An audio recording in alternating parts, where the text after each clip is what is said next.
This is a Squiz podcast. We're your shortcut to being informed. Squiz Kids! It's your daily news fix. Fun, free, fresh. Good morning and welcome to Squiz Kids Today, your fresh take on what's happening in the world around you. I'm Bryce Corbett. It's Thursday, February 17. In Squiz Kids Today, Victoria's country Commonwealth Games, Malaysia's snake on a plane, the dog that calmed a footy coach, and it's time to collect koala poo. That's what's making news, kids style. The lowdown. As the Beijing Winter Games wind down, and with the Brisbane Summer Olympics on the 2032 horizon, there was much excitement yesterday at the news that Victoria was shaping up to host the 2026 Commonwealth Games. And if the Victorian government has its way, it will be a Commonwealth Games with a distinctly country flavour.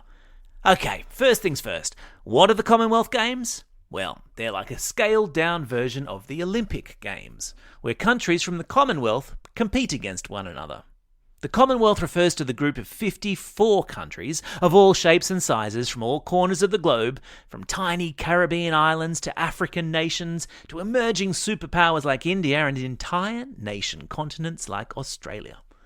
The one thing they all have in common, they were all once part of the British Empire.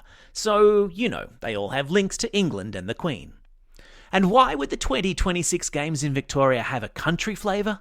Because Premier Daniel Andrews yesterday said he would be pushing for as many events as possible to take place in regional centres in Victoria, instead of the capital Melbourne. So, that could mean basketball and swimming in Wangaratta, hockey and netball events in Bendigo, athletics in Ballarat, and cycling, rugby and wrestling in Geelong. How good would that be? Melbourne hosted the Com Games not that long ago, back in 2006. Okay, maybe before your time, but it's not long by my standards. A final decision on whether Victoria will be awarded the Games is expected in the next couple of months. Fingers and toes crossed, people.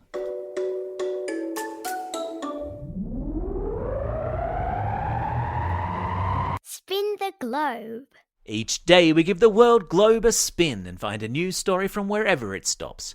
And today we've landed in Malaysia, where passengers aboard a plane last week were surprised and a little bit terrified to discover they had an unexpected fellow traveller on board in the shape of a snake.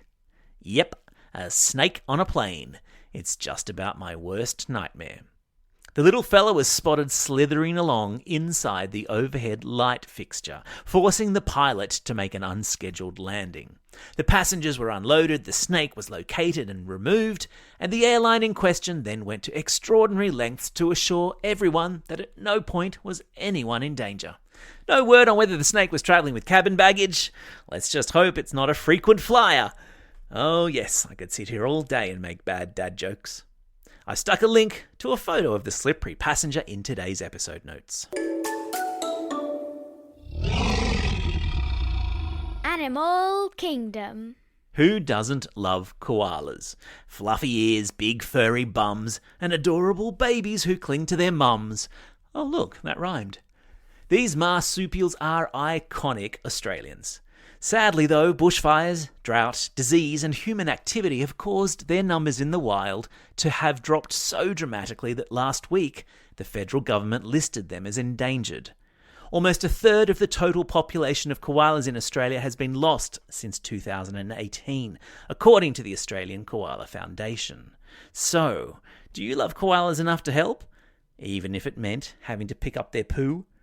Yesterday, scientists at Griffith University in Queensland announced that they were launching a research project using koala scat, which is another word for animal poo. But instead of going out and collecting it themselves, they're asking people like you and me to help out, so that they can get lots of poo coming into the lab and then track changes to the koalas over time through their poo.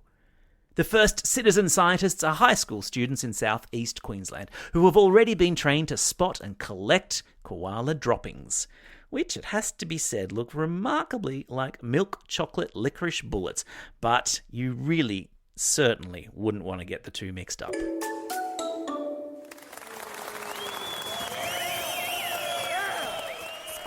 Kids salutes. Do you have a mum or dad who likes to shout at the telly when the footy is on? Do you maybe have a coach who stands on the sideline of your games on Saturday mornings screaming at the top of their lungs? Then you'll appreciate the story of the German professional football coach, renowned for his shouty sideline style, who has gone viral on the internet. The coach was in COVID quarantine at home, forced to watch his team play from his living room, and so loud were his rantings, his pet dog took it upon itself to climb up on his owner's back, seemingly in an attempt to calm him down. There's a link to video of it in today's episode notes.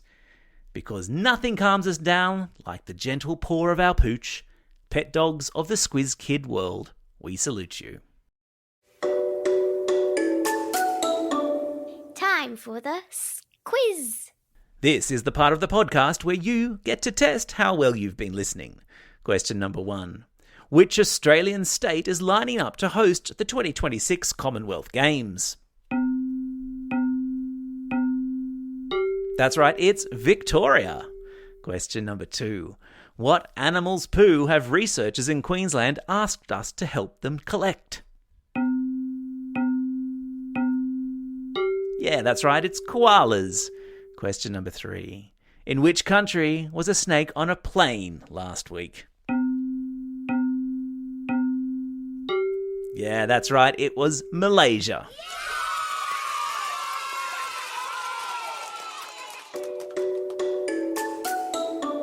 Shout-outs. It's February 17. Birthdays for pop singer Ed Sheeran and basketballer Michael Jordan. It's also a special day for these Squiz Kids celebrating a birthday today.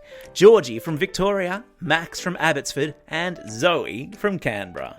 And classroom shout-outs today go to Class 7-8J from Nelson Park School in Geelong, Mrs. Feiss and Classes 2F and 2Q at Newbridge Heights Public School, and finally to Class 5-4B and Mrs. Boyle at Abbotsford Public School. Abbotsford is one of our very special Squiz Kids for Schools members, and we're delighted to have you on board.